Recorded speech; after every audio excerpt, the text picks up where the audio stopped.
Okay, well, let's get started.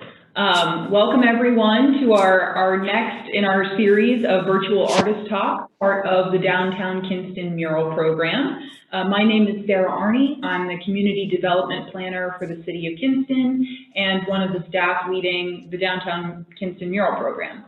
If you are just joining us, the mural program was part of a grant given to the city through the National Endowment for the Arts to commission 7 unique outdoor public murals to connect the economic and cultural assets of downtown, bring people to downtown, and represent some of the things that make Kinston as a city special. We had some great artists who came in the fall and winter and early spring of 2020 and 2021. If you have not seen our prior murals yet, I'm going to share my screen really quickly.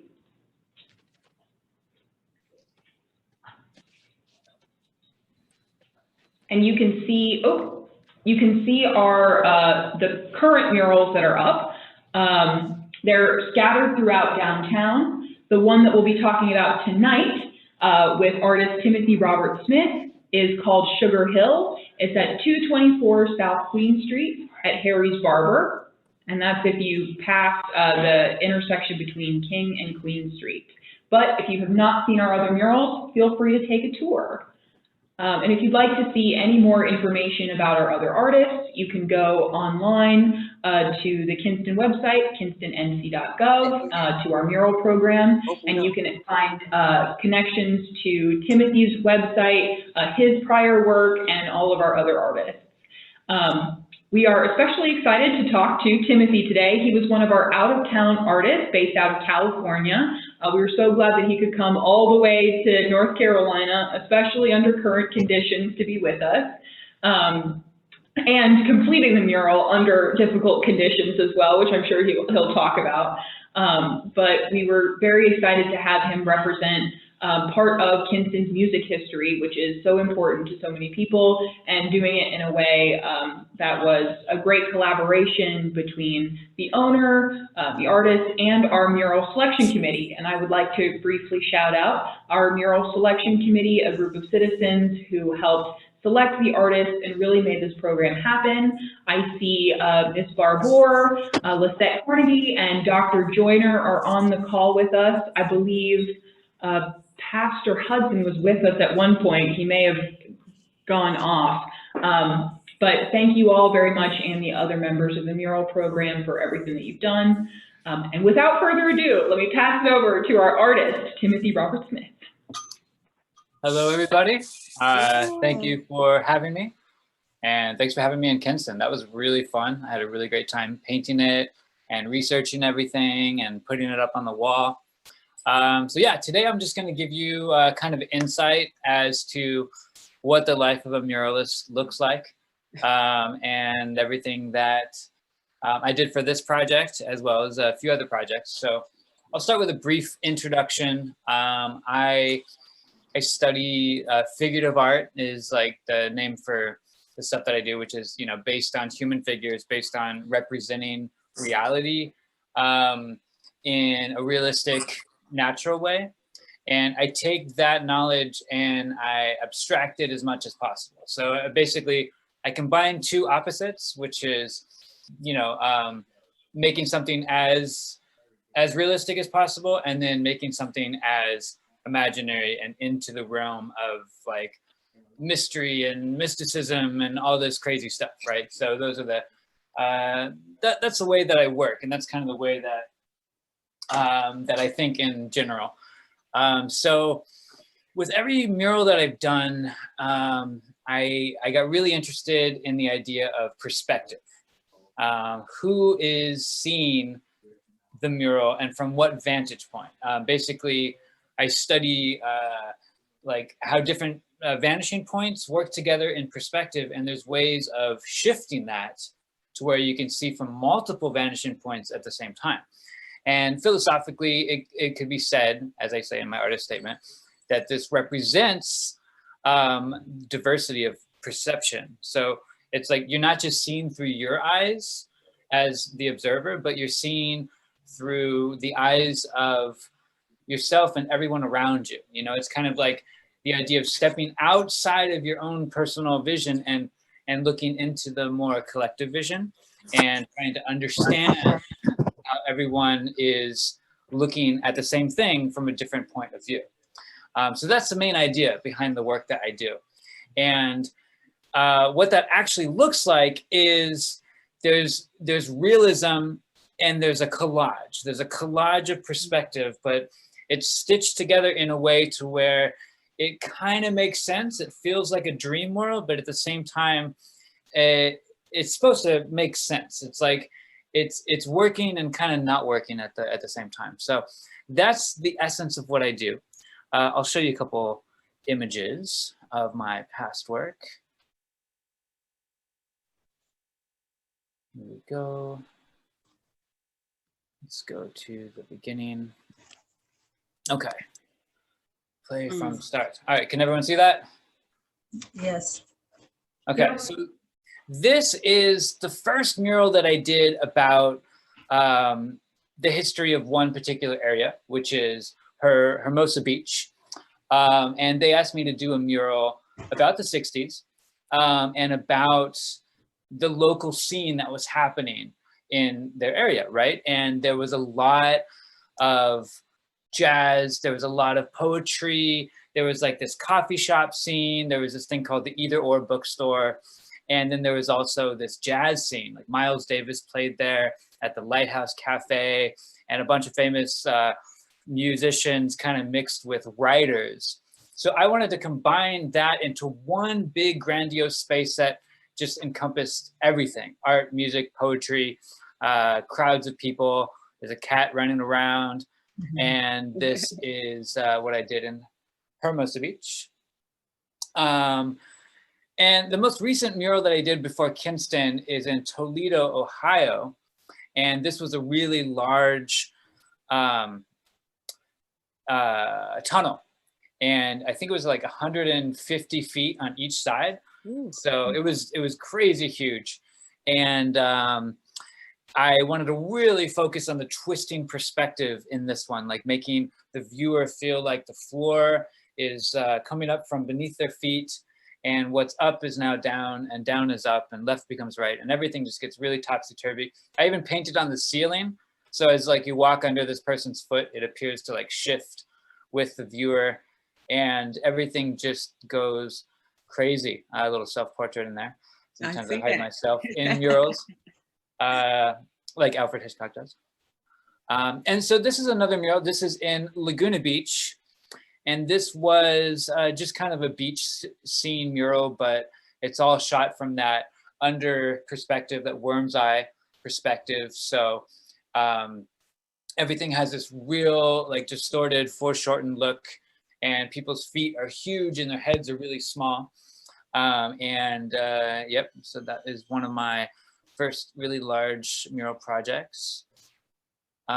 This one is in Westminster in California at an art supply store. This is also one of my first large murals, so I always like to show it. This is at Laguna College of Art and Design. These are a bunch of kids that are looking into a hole in the beach that they dug, and they see something. We don't know what it is, but they see it. And there's some kind of a weird, mysterious light that's reflecting on them. And there's a couple of adults in the scene, and they don't see what the kids and the dog sees. So kind of a mystery piece there. This is painted at the college where I teach at, Laguna College of Art and Design. So I thought it was a fun piece to put in the college. And this is also at the college. This is another beach scene. And of course the college is at the beach. So like I had to put a lot of beach stuff in there. But I just wanted to give you a quick overview of the kind of work that I do. I also do some weird 3D stuff where I combine two-dimensional painting with three-dimensional like mannequins. And I'm trying to get more into public sculpture. And I'm working with a fabrication team right now out of Ohio to build like this three-dimensional world that attaches to a two-dimensional painting. But this is a little thing that I did at the Museum of Art and History in Lancaster, California. And we have these two-dimensional mannequins mixed with, no, sorry, three-dimensional mannequins mixed with two-dimensional oil painting. And you could walk around this. It's pretty fun. You could sit in the seats, and then the seats become the oil painting. Okay, so that's a history of the murals that I've been creating. And now let's talk about Kinston, which is my most recent project. I'm working on a lot of projects right now, but nothing is like ready to be painted yet. A lot of concepts. So Kinston is the last mural that I did, and I really was inspired by this one quote. So I'm gonna let you read this quote. I think everyone could see it clearly enough, right?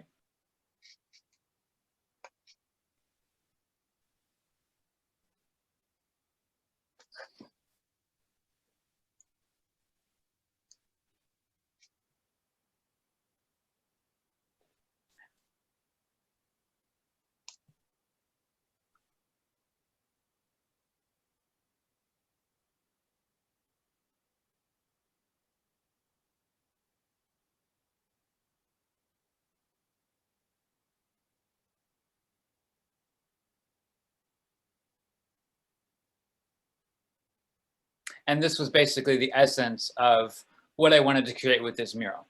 This sense of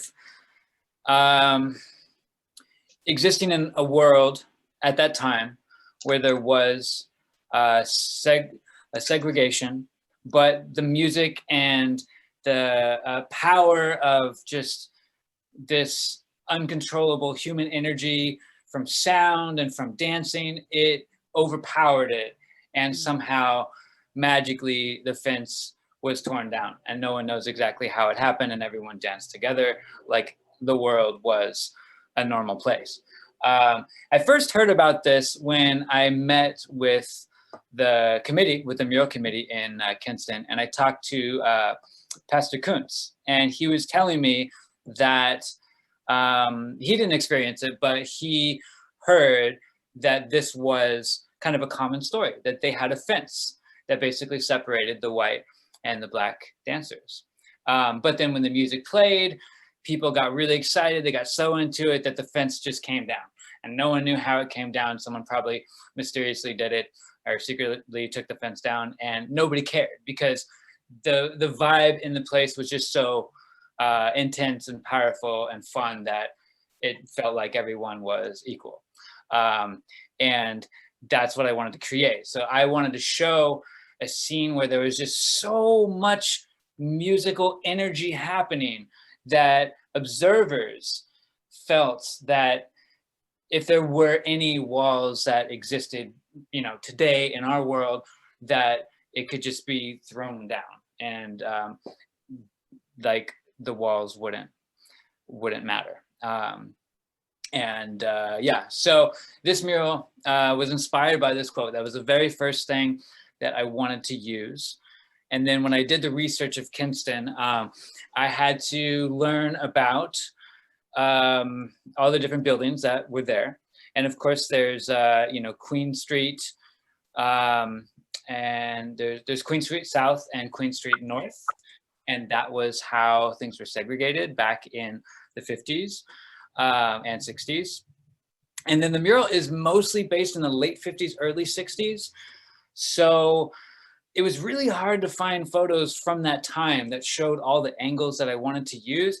But I basically just patched together, these are a bunch of postcards. This is, let's see, this is Queen Street looking north. So it's south on Queen Street, not south far enough, but at least I could see like some of the details in the buildings to capture the perspective that I wanted to get.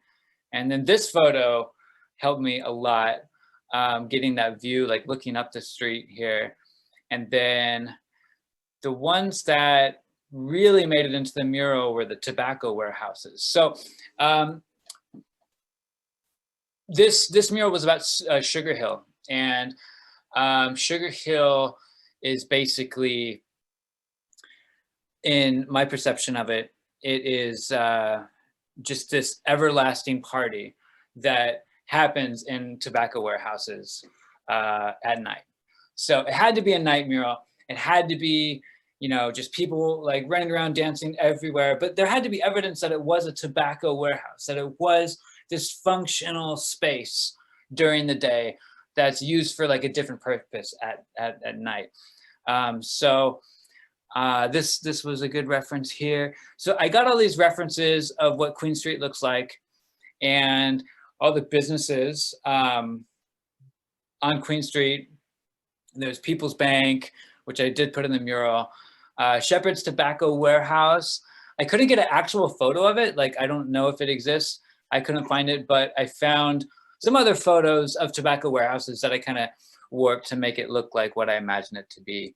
Max Barbecue, Eagle Cap. There were so many shops, but the mural for me was more about the music because that has more of a visual impact to see the musicians just dancing and like going crazy with their instruments. So I did have the businesses, but there were only a few of them that I actually made recognizable, like specifically the People's Bank building, which is this one here. And that's a huge part of the mural. Here's some tobacco warehouse footage. Now, this photo actually is from Kinston, which is awesome. And these are from somewhere else, but they have kind of the same look to them. So I just combined as many as I could to make like this really iconic looking space. This was what I used for the top.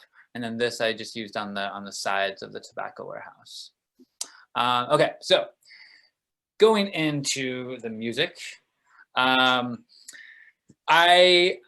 know that, you know, obviously James Brown was like the most famous face that I could put on this mural, and I did want to use James Brown, but I didn't want to make it as much about him as some of the other artists. I really like James Brown's music. I really like Little Eva. But when I found out that Cab Calloway played at Kinston, I just like, that was it. That I've been in love with Cab Calloway's music for a long time. And then I found that flyer right there. So he actually played in Kinston at Shepherd Warehouse. And I'm like, okay, this is what the mural is going to feature. Cab Calloway is so, he's a futuristic person that existed in the 60s. Like his music, if I played it for my students today, like it could easily sound like something that just came out of 2020. Like it's very, very ahead of its time. You know, James Brown is amazing. Maceo Parker is great, but like those names are like so well known. I wanted to show Cab Calloway, who is not as well known as the others, at least in my area. Yeah, I wanted to kind of emphasize Cab Calloway as being like the core of the mural. He just has a very theatrical visual presence.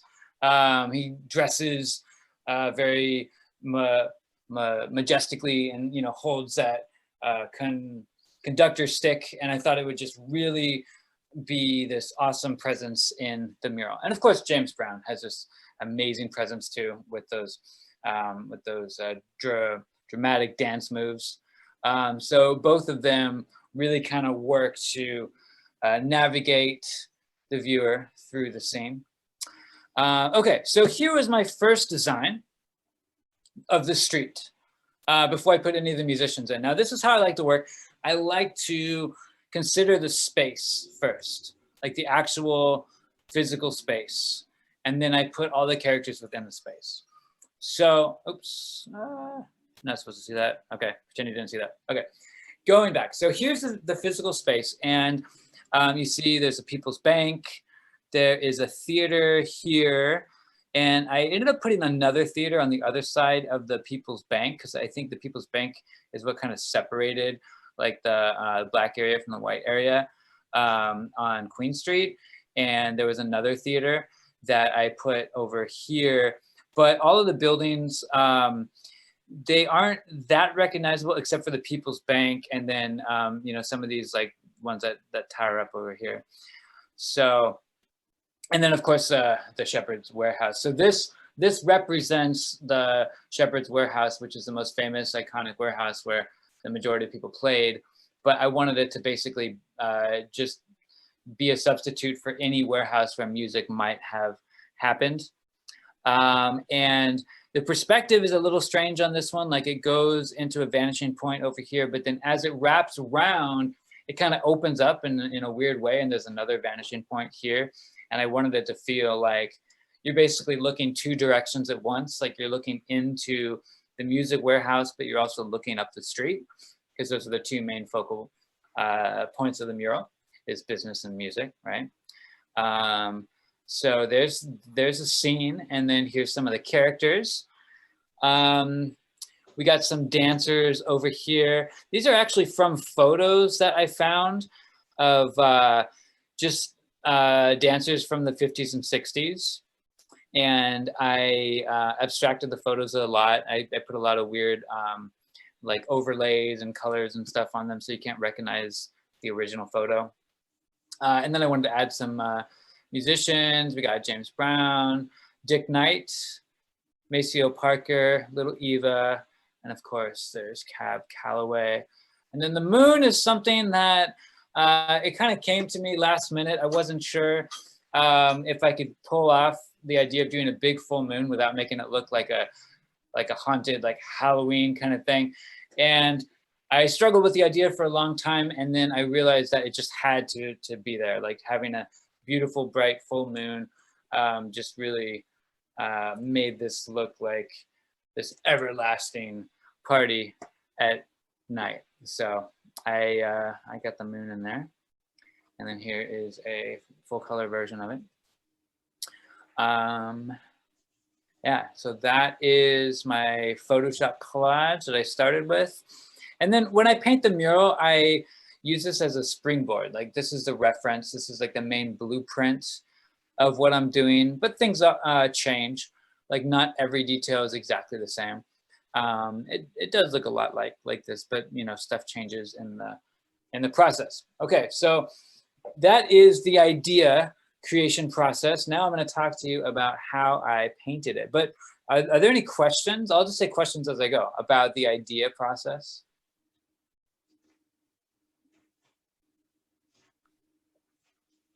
Cool. I will go on. Let me check and see if anyone's writing in the chat. How did you, is this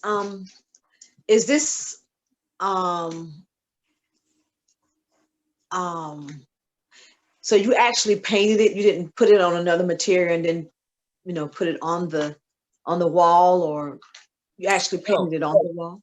So I did paint it on another material, and I'm about to talk about that, but this is just the design process. So this, what you're looking at here, this is just a photo collage that was kind of the idea of what the mural was. Yeah, but no, I did paint it in LA on another material called polytab, which is basically canvas. It's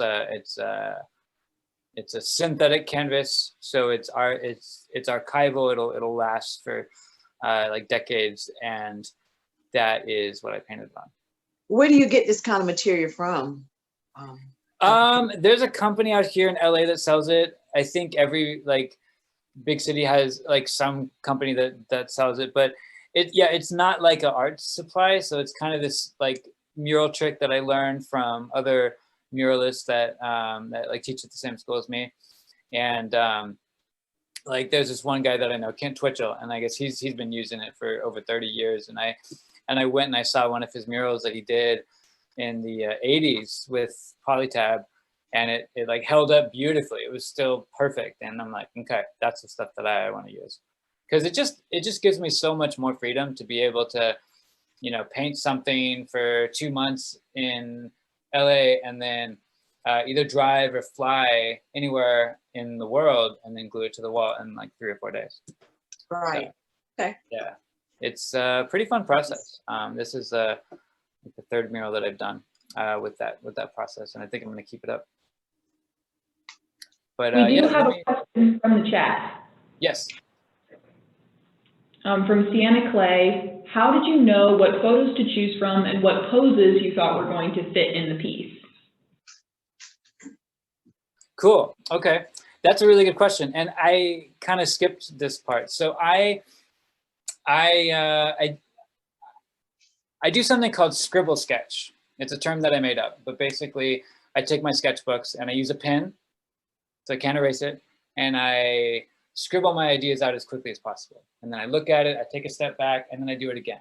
Then I do it again and again and again until finally things just kind of warp around until they look cool, right? And then I also use those sketches to find photos that match the sketches. And of course, I can't find exactly the photos that I want, especially if it's from like photos from the past that I can't just go and recreate and reshoot.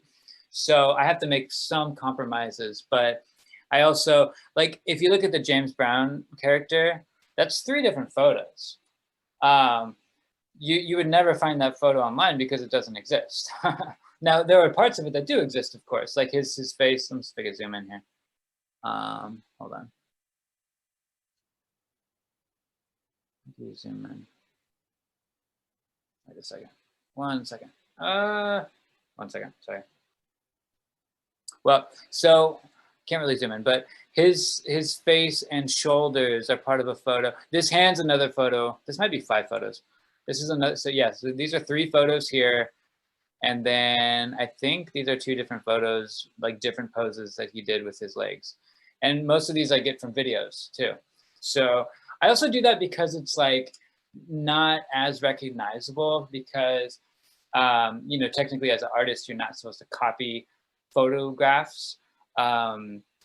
If something is past a certain date, it's in the public domain, so it doesn't matter. But still, I just like to keep it as fresh as possible, right? You know, and I always flip everything, you know, backwards, upside down, and kind of warp the angles. So it also fits into my perspective too. So I know that was a long answer, but basically it's a 2-step process. Like I do my sketches and I try to come up with the best design, just like with my sketches, and then I make the photos fit into that design as much as possible and alter them as much as I can too. Yep. Cool. Okay, I'm gonna go to the next slide. So this is one thing that I made to help me map it out. It was actually, it wasn't all on Polytab. Like some of it I painted directly onto the wall. Like there was no reason for me to do all these like big like negative space areas with Polytab, so I just waited till I got there to paint that.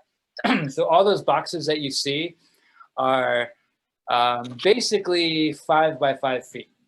Some of them are a little bit longer, and there's another map that I have that kind of like cleans this up a little bit. But yeah, this is basically how I arranged everything. So Cab Calloway, it's 5 different sheets of Polytab, and they're all 5 by 5 feet. So his head is actually 10 feet tall, 10 feet wide. Little Eva is about 10 feet, a little bit bigger than 10 feet. So yeah, that's how this mural works. And that is me. That's me outside. So I have a studio indoors in my house, and I also have a little space outside where I put up some drywall, and this space is exactly 10 by 10 feet. So I can do 4 sheets at a time. And usually what I do is I use a projector. Like you can see these black lines here are from the projector.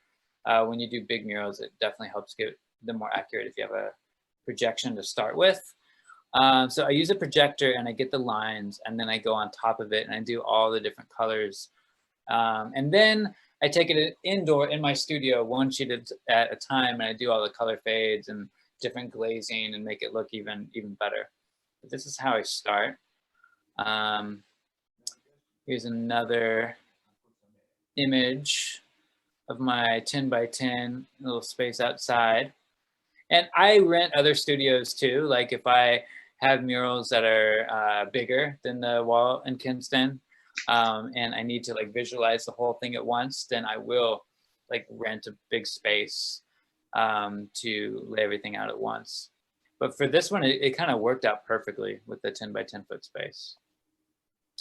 And then that's more of a finished version. This isn't 100% finished, but this is probably, I'd say 90% finished. And yeah, it looks like I did all this outside, and then I'd take each piece in my studio and like do some more details and like the faces and like the important parts and stuff. Here's the tobacco warehouse and the moon. This is where I really got crazy with my style, and I wanted to have a lot of weird angles that are kind of going in different directions. And if you look carefully, the moon actually sits on top of the warehouse, which I wanted. You know, this line kind of goes behind the moon, suggesting the moon is in front of it. And of course, this is in front of the moon, so it just kind of plays with our idea of space. And here is the wall. That's me getting started. So you can see, I think the first thing I did, if I remember correctly, was to paint the top of it purple. A good philosophy in mural painting is work from the top down. That way, if you make a mistake, it's not going to drip down on something that's finished. It's going to drip down on something that you haven't started yet. So that's how you do it. So yeah, I do remember actually. I started with the purple. I got that filled in. And then I started putting on these panels here and working down this way. So this is a little secret thing. I put my daughter's footprint in there. I think she was like a month and a half old, and I just put paint on her foot and I stamped it on the mural. And you can't even see it. It's like so hidden in there. But I invite you all to try to find it next time you're at the actual piece. That was a secret, Tim, that at a previous meeting that we had, I said, you got to find it. And Yeah. so I gave them a little clue, but it wasn't enough. Yeah. It was not. I looked. But I will have to look again. Yeah, the way to figure out this mystery, is, oh, sorry. The way to figure out this mystery is look for this shape. So this is a weird shape. It's just kind of like a vertical black column.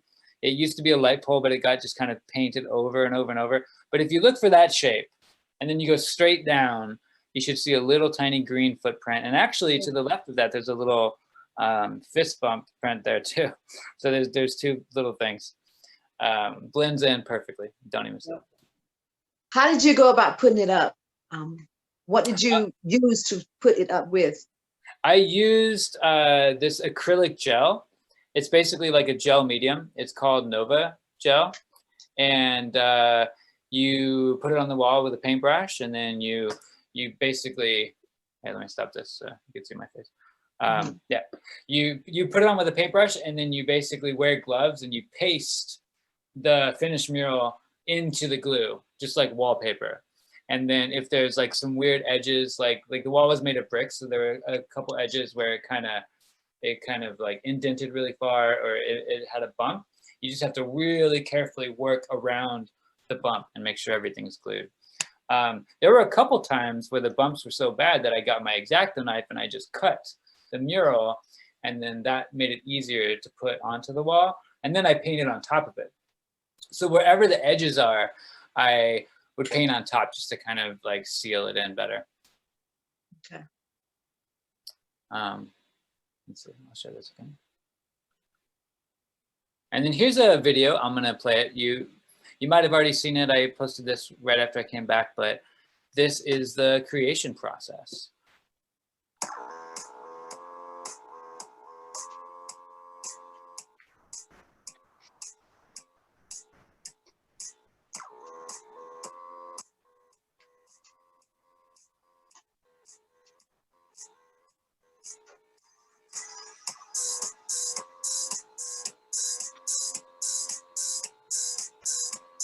And how many days did this take you?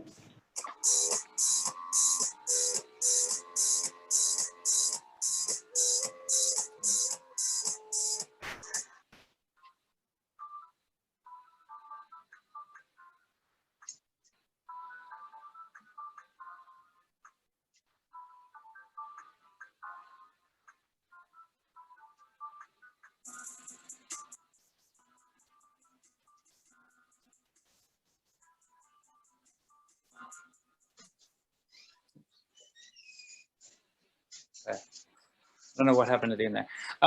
So someone asked how many days. I think it was 4 working days, 4 or 5. I think it was 4.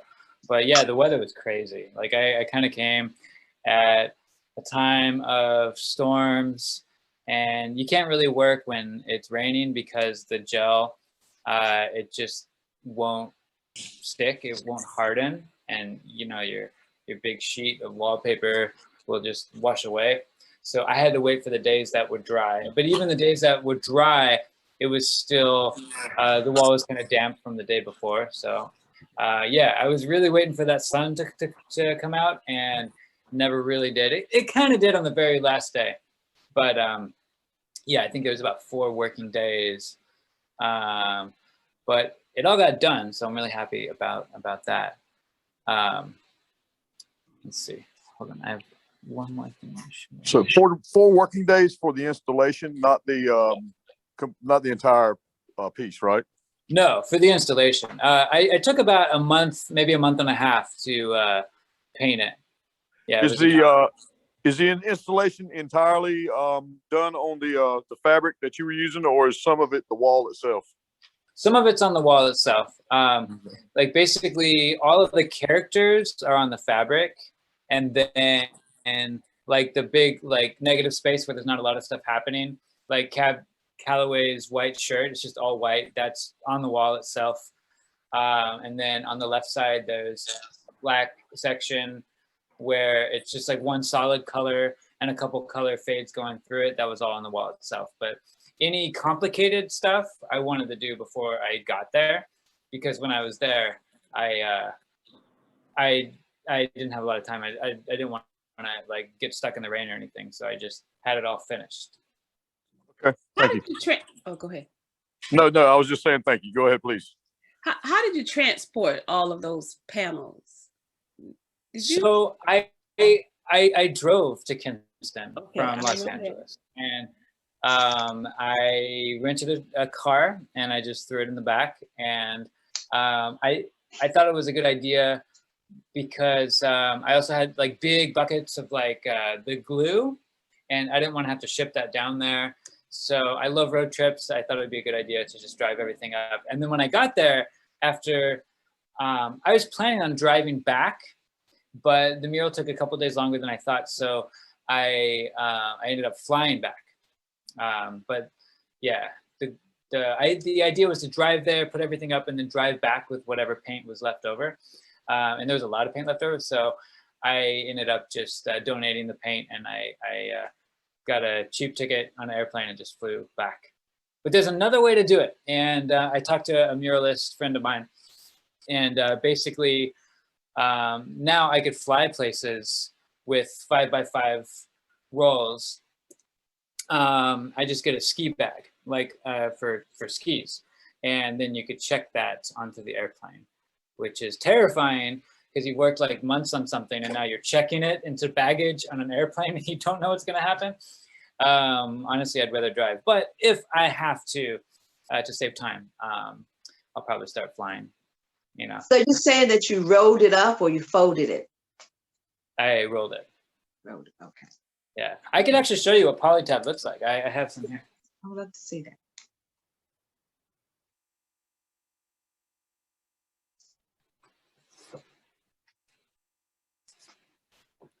So these are some like scrap pieces, and it basically looks just like canvas.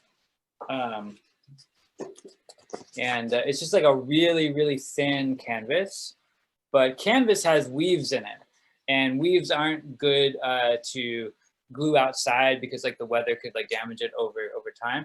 And then also canvas is made of like thread and stuff. This is made completely plastic. It's polyester. So it's basically the same stuff that acrylic paint is made out of. So chemically, the paint binds with polytab. And then the glue that I use is also paint. It's an acrylic gel. So everything is just like paint on the wall. And this extra layer of paper, it doesn't really get in the way because it's made of the same stuff that the paint is made of. And then on top of it, I varnish everything too. So that's another coat that protects it from like weather. What kind of varnish do you use? Just Nova varnish. Nova Color is my favorite company. They're based out of Culver City, which is by Los Angeles, and they specifically make stuff for mural painters. So it's just really good, like high quality paint at a really cheap price, and all the muralists use it. Every muralist that I know basically uses it, even if they don't live in California. Like they get it shipped over to them. It's a great company. I could definitely talk about it for hours, and they don't pay me to say this. But yeah, Nova, Nova. So do you use the matte varnish or gel, or does it matter, or do you use it according to your theme, or? Yeah, I guess it depends on whatever sheen that I want. I usually use a matte varnish. Let me see. Is it 206? I think it's called 206 is like the number. But basically matte and gloss kind of look the same. Sometimes gloss could like really mess up a mural if it's in an area where the sun hits it too heavily. It'll just like shine right through.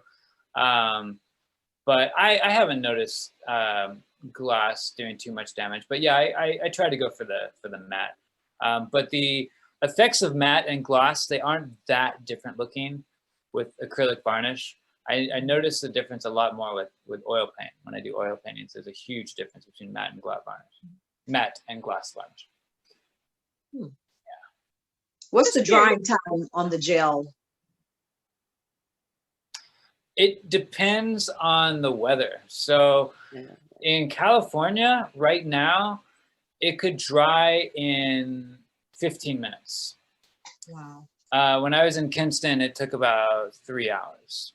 Mm-hmm. So it really changes based on the weather. I was actually worried in Kinston because I was worried it wasn't going to dry in time, and there was a storm coming, or just a little bit of rain coming, and I didn't want the rain to get in the pockets of the mural.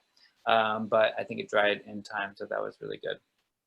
But yeah, that's something to be aware of whenever you do murals, is like the temperature, because everything changes based on the temperature. Do you know any about other muralists What? that we've used? Do you know Max Moses? Do you know any about other muralists that we've used for our program? No, I've heard the name Max Moses, but I've never met him. Okay. He's the other muralist who was also based out of California. Yeah. Oh, okay, cool. And what's the guy's name that did the music educator one? Jared Bader, based out of Pennsylvania or Philadelphia, and he also used, I believe he used Polytab to also do the mural. So that was from you and from him. That's kind of how we learned about that, even as an option for some of our walls. That's right. Mm-hmm. Interesting. Yeah, there's a lot of us. Like there's a lot of muralists, especially in my neighborhood. Yeah. Is there ever a time that you wouldn't use the Polytab? Yeah, actually, there's a mural that I'm kind of like up for. Like, there's a competition, so hopefully I get it. But it's in Wilmington, which is like 30 minutes from where I live. And I originally wanted to do it on Polytab, but this particular city, they have like a fire marshal that's like really strict about not using anything except this like one approved material, which is like some ridiculous thing that can't be used. So in that case, I'll just paint directly onto the wall. And yeah, I mean, the only issue about not using Polytab, in the Hermosa Beach mural, I didn't use Polytab, and I was there in basically the summer in the beach, and like you're just kind of standing on ladders and on scaffolding, and the sun is just like beating down on you the whole time, and like it's really, really dangerous. But that's all part of the mural life, you know. But yeah, that was a little intense. Also, if there's a wall where it's just too rough, if there's just too much texture on the wall, it would be harder to glue the Polytab. You'd have to use like an excessive amount of gel medium. And it might not even be possible depending on how rough the wall is. So yeah, there are places where polytab is not a good idea. Yeah, I like painting directly onto the wall too. Polytab for me, it's a little more fun because I still have direct contact with the wall, but I get that intimate time with my art, like in my studio, when I could just like see it up close and like not worry about being killed by the sun and stuff. So that's kind of fun. Yeah. Get to spend more one-on-one time alone with my art, and that's like that's pretty good for an artist to have. Mm-hmm. Cool. Have you ever done any interactive, like 3-dimensional art that people can interact with? That, you know, basically the reason for me asking is because it creates a situation where people can pose with the art, take pictures, and share it online, and you know, you get the added exposure from that. Yeah, definitely. I did this one piece. I showed it at the beginning of the slideshow, but I have actually a better. It's like a video that I could play for you guys. Let's see.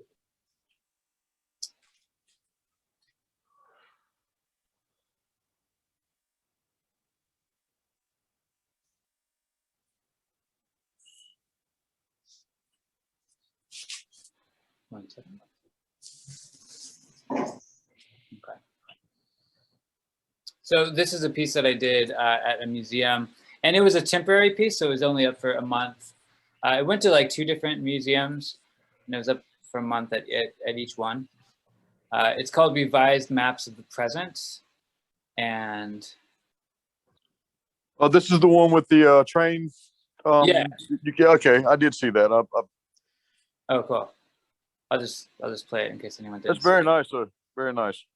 Thank you. This is kind of like a maze, and people walk through it, and then there's actual sound of like the trains, and there's flashing lights and stuff.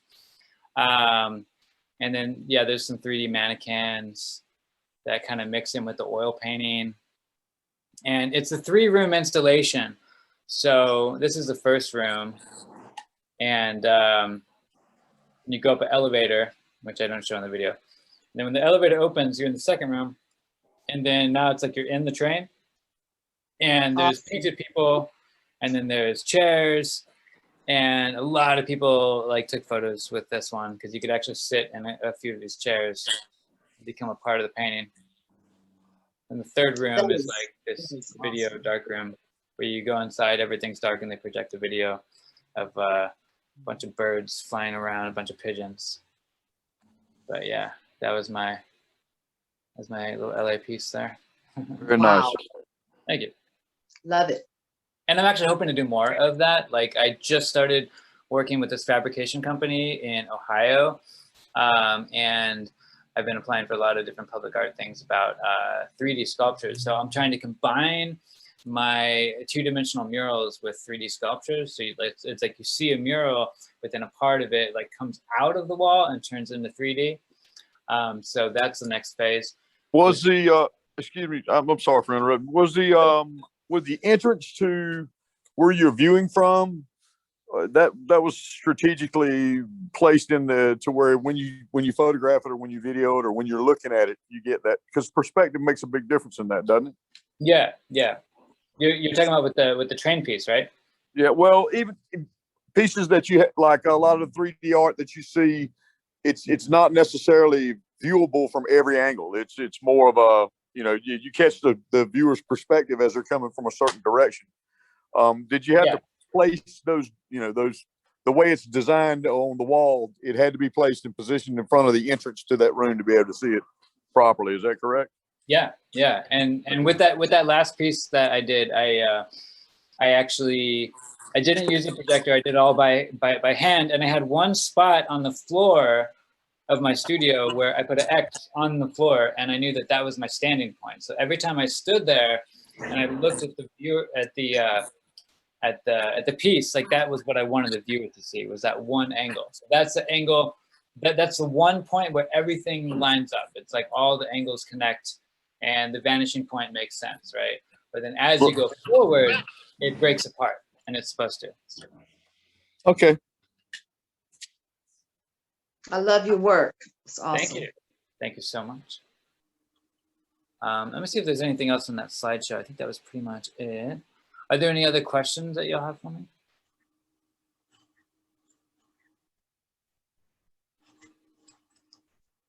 Oh yeah, you know what? I have some close-up shots that are pretty fun of the Kinston mural.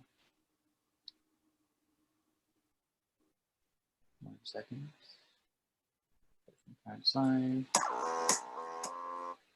Here's some close-up shots. So yeah, Sarah gave me the number of a photographer in the area. I have yet to contact that person, but I will soon, because when I was there, the sky was not ideal photographing a mural, but I got some pretty cool shots. This is my favorite one. This is what I was using mostly when I was sharing this image. And then over here, that's the secret spot I was telling you about. See, there's that one vertical. It kind of looks like a light pole, but it's just kind of there. Like you don't really know what it is. If you go right down from that, directly vertically down, you'll see the footprints. I think it's right there. Here's some other shots. This is a really cool one. Little Eva shot.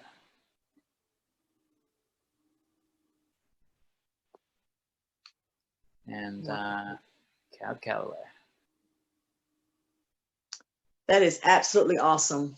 Thank you. Groovy. Thank you. Thank you. Can't wait to come back to the area and see it again. Oh yeah. Mm-hmm. And there's my social media. I also have a website too, timothyrobertsmith.com. I got to update that. I haven't put my new murals on there yet, but everything's on either Facebook or Instagram. Any new thing that I do, I always put it up there. And yeah, Timothy Robert Smith, that's my name. Good. Cool, cool. Any other questions? Well, I would love to be able to call you and get back up with you sometime for some more questions. Is that okay? Sure, yeah, definitely. My name is Lisette Cornegay. Yeah. Okay, Lisette, nice to meet you. I'm gonna actually, Me I'll too. send you my number in the chat. Thank you. Yeah, for sure. Are It you looks like we've got a raised hand. Yes, I wanted to know, what, you probably said this, I'm sure you did. When was this put up? Because I just recently saw it for the first time about 2 weeks ago, a week ago, maybe. Oh, Which is, I hope it wasn't much longer than that because I considered myself seeing all the murals that they'd done. But when did you complete this one? This was completed right before Christmas. So Okay. I think it was like December 20th. Okay, perfect. Thank you. And Lisette, I sent you my number. Are you a muralist? No, I would like to get into that. I'm Cool. an artist as well, and Nice. acrylic is my favorite medium, and so I would love to do it. I do semi-realistic type work. Cool. Excellent. Yeah, I would love to talk to you. Okay. very good. Cool. It looks like we've got one more question from Sienna Clay. Is there something you're working on now? Yeah, so I am working on 4 different things now, and they're all kind of like secret projects because they're for these artist competitions. So I haven't like gotten it yet, and there's like other artists that are kind of going for it. What usually happens is like there'll be like a certain number of artists that apply for these different mural or public art jobs, and then some different jobs that they'll like hire like 3 or 4 artists to make a proposal. So I'm kind of in that now. So I'm not going to say too much about it, but one I'm really excited about is this big freeway that I'm hoping to do. But it's like 4 big walls. That one's probably about 400 feet long. I think it's like 20 feet high, so that's gonna be crazy. Yeah. But I love like the bigger it is, the more excited I get about it, and the more possibilities I think could happen. So that's one of the pieces I'm working on. There's another one I just finished. Actually, this one I can't talk about because I just finished the proposal for it. and they're having a public meeting. It's like a town meeting, and this is in Wilmington, over by the Port of Los Angeles. But this is, well, here, let me just share. So I could talk about this because I already shared it on Instagram, so it's fair game now. Let's see. 1 second.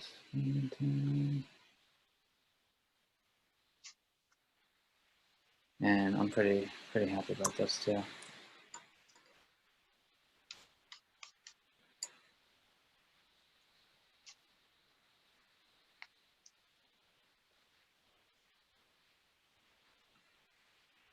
So here's the design. This is just a Photoshop. Some people thought when I posted this that it was an actual finished mural, but it's not. So this is a design that I did, and I think the actual painting that I did is about I don't know, like 30 inches. It's really small compared to my other work, 30 inches. But I painted it with acrylic, and then I put it in Photoshop, and I just did kind of a mock-up of what it would look like if it was painted on this building. Yeah, I'm pretty happy about this piece. It's about the Port of Los Angeles, and it just kind of focuses on transportation of goods around the country. Like stuff comes into the port, people get it off the ship, and then it gets on the trains, it gets onto these semi trucks and goes all over the country. And then here's like this famous bridge that they have over in the area. And then here you see like the city, like these are some like tall rise buildings. People could think it's downtown LA, or they could think it's downtown Long Beach, but it's just kind of modeled after like any city in the area. And then it twists around, and you see the underside of the city. And then here there's this other path where it's like people that work for a shipping company are taking a product and putting it into the boxes and sealing it up, and they're going to ship it off to different places. So the whole mural is just kind of this weird, like abstract representation of how society functions and how stuff gets like transported from one place to another. And then for the actual goods, I just used like a bowling ball or like a pinball, because I thought the whole thing had this kinetic energy, almost like a pinball machine. And I didn't know exactly what good to put here. So I thought if I used a pinball, it would be just kind of the most like basic kind of abstract representation of what like products are, just kind of simplified down to a sphere, to like a mirrored ball. But yeah, that's my recent design that I did. So hopefully this becomes a giant mural. We'll see, knock on wood. Well, you have our vote. Thank you.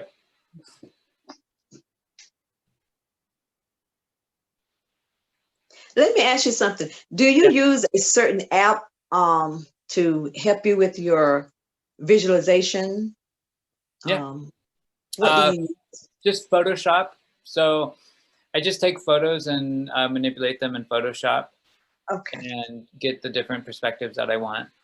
And there's something else that I recently started using for certain projects, and it's called Sketchfab, F-A-B, sketchfab.com. And this is like a 3D rendering software program, but you could see samples of different things. So for example, in the Hermosa Beach mural, there was a guy that was typing on an old typewriter. And I didn't happen to have an old typewriter in my house. So I went on Sketchfab, I typed in the word typewriter, and I found this 3D image of a typewriter. Now that's cooler than using a photo, because a photo, you're just stuck. It's just there. But having a 3D version of it, you actually could take the typewriter and then like move it any direction that you want. So for my perspective work, it's perfect. I could get like all the angles that I wanted of that typewriter. And you could even like turn it upside down and see what it looks like from below, looking up, which is really interesting. That's cool. You call it Sketch? Fab. Fab, okay. F-A-B, yeah. And that, yeah, it's just, there's probably other sites too, but that's a site that I use just to kind of get ideas about how things could look. And then hopefully if I have time, I'll actually find the typewriter and take my own photos. But just getting started, having Sketchfab is great because I can get the idea visualized in like a second.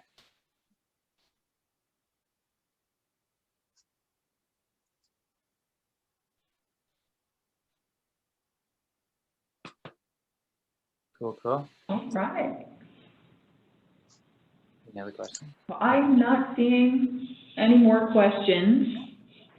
But of course, you can always go back to our webpage where we have the mural program at kinstonnc.gov /mural program, or you can go and find timothyrobertsmith.com or at any social media point of your choosing.